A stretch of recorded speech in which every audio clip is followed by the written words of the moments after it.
Hello, it's Phil here for Digital DJ Tips with the 10th and final commandment in our 10 commandments for better digital DJing. And commandment number 10 is remember that DJing is about people and music, not about gear and tricks. Okay, so what do we mean by this? Well, I think we all understand on this blog at least how DJing is definitely about people and about music.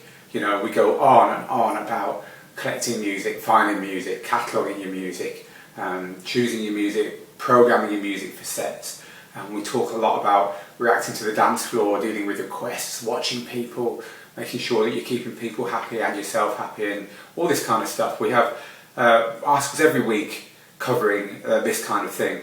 But the thing is, and the thing with digital, and this is why it's a peculiarly a digital DJing problem, is that since digital DJing began, there has been this glut, this flood of DJing gear, and it never used to be like that. It used to be 2 turntables and a mixer. That was it. That was it for 90% of DJs.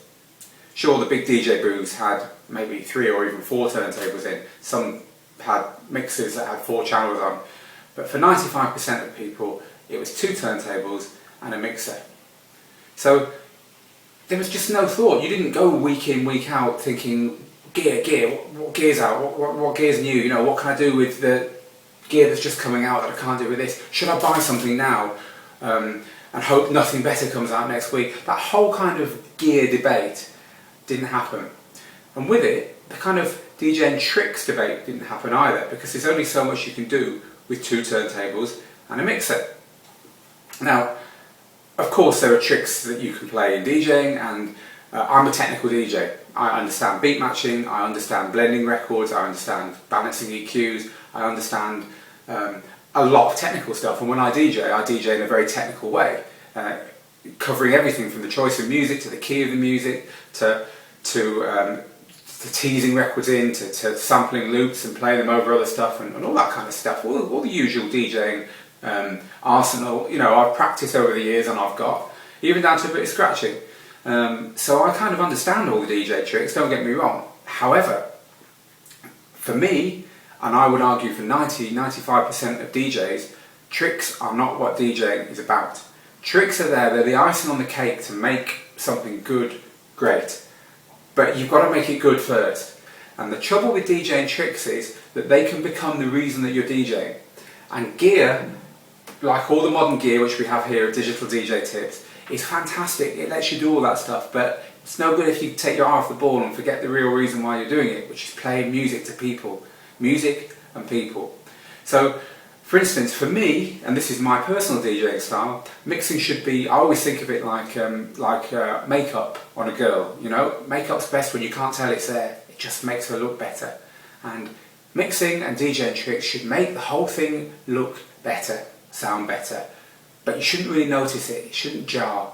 It should complement the music, complement what the music's doing anyway, and build on what the music's doing. Now, turntablism, of course, scratching, is an art form. And you can go and watch people in the DMC competition and stuff like that who are fantastic scratch DJs, just like Jimi Hendrix was a fantastic guitar player. It's an art form, and I respect it completely. But it's irrelevant to 95% of DJs playing in bars and in clubs and on the radio and at weddings and at parties, even in your bedroom.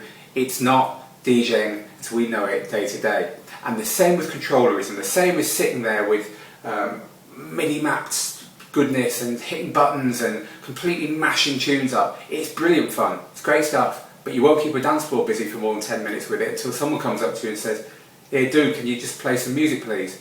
So I'm not knocking these things, all I'm saying is they're specialised things within the broader church of DJing, and this blog and what we're trying to teach you is the broader church of DJing. Sure, add this stuff on the top, but don't let it force you to forget the important stuff, which is people and music. So that's the tricks bit, and the tricks is sometimes a distraction, but the main distraction is the gear. The main distraction is DJing kit, taking your eye off the ball because of all the kit that's around you. And you know, I get letters here all the time from people saying, well, I've bought this, and then I've got this, and I've added this on. Can I add this on to do this? And the thing is, I want to tell you how I got to here. I originally had this, and then I sold it, and you just read it and think, play some music. Get into playing the music. Forget the gear. Gear's important, but it's not the reason for doing it. It never used to be, and it shouldn't be now. So it's.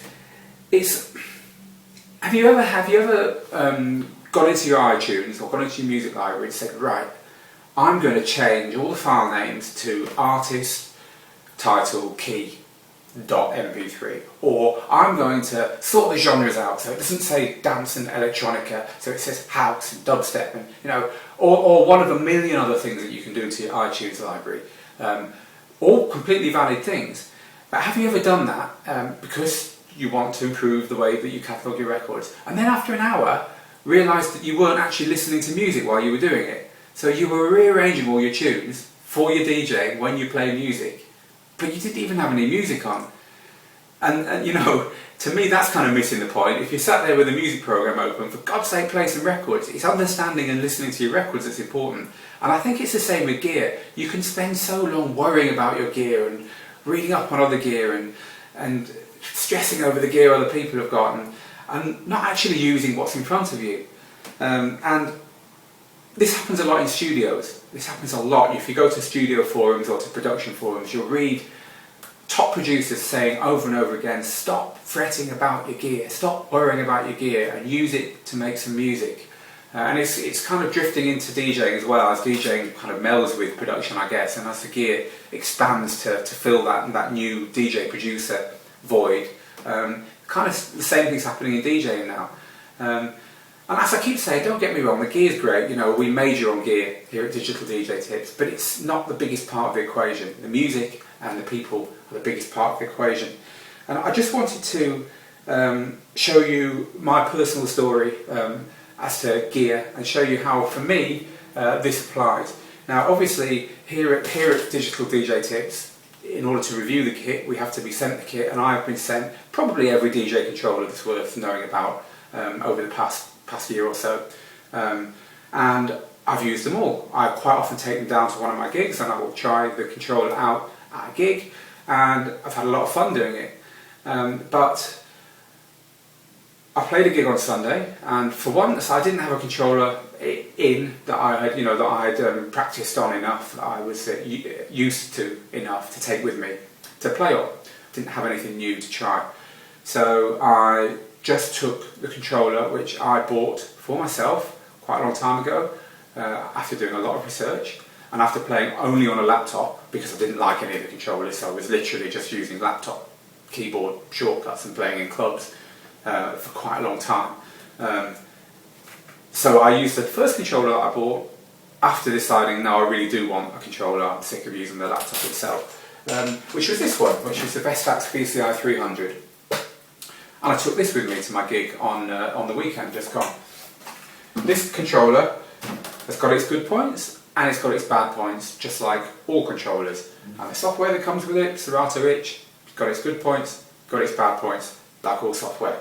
This controller has only got 2 decks.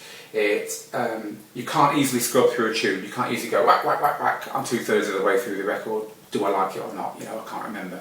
You have to spin or click with the mouse to get through a record fast. You could do that on a lot of other controllers. A lot of other controllers have got 4 decks. You can't easily sort your columns by BPM, genre, artist, and title. All 4. They're the 4 columns that I generally sort through my list by. You can't do it easily on this. You can only do it on 3, and they're already chosen for you. You can't use effects on this. You need a separate effects unit. I don't like carrying 2 units.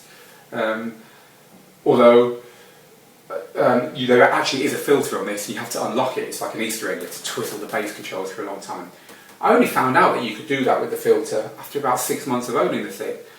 I am living with the not being able to scrub through tracks. I can put little samples onto one long track and have cue points set, so I can quickly load some samples to drop over the current record, so that kind of negates the need for sample decks or 4 decks. What I'm saying is I found ways around the shortcomings of this controller, And when I DJed with it on Sunday, because it was the first time I've DJed with a piece of kit that I know inside out, you know, I didn't have to think about anything. I just fell back into it, like you fall back into riding a bike or something. I had the best gig, I had the most fun gig, and I played best, and my mixing and my tunes and stuff, I played the best I've played in a long time. You know, for a long time, because I was using something I was so used to, bored with really, you know. Now that's not to say this is the best controller. I've just told you the shortcomings of it. It isn't the best controller. None of them are. They've all got pluses and minuses. You with the controller you choose, that's what makes it good or not. Your interaction with it, how well you know it, how long you've used it for. And that kind of, when the controller becomes an extension of you, at that point you start concentrating on the music and the people and not on the gear or on trying to pull a new trick. And I think it's a subtle one to get, but I think this is one of the most important things to understand. So it's a last but not least when it comes to the Ten Commandments, is because of digital, because you need to be aware of the temptations put in front of you and of the gear and the tricks pushing you off course and making you forget what's really important. So that's it, that's the end of the series. I really am grateful that you've watched them. I hope you've got something from it, and go and check out our campaign for better digital DJing. There's a Facebook group which will be online if you're watching this the second it goes live. It will be online very shortly. If you're watching this in the weeks and months ahead, it's going to be well established. So come and find us on the Facebook group, which you'll find via the website and all that stuff. And thank you very much for watching this series. I really hope it's been helpful and useful for you. Cheers!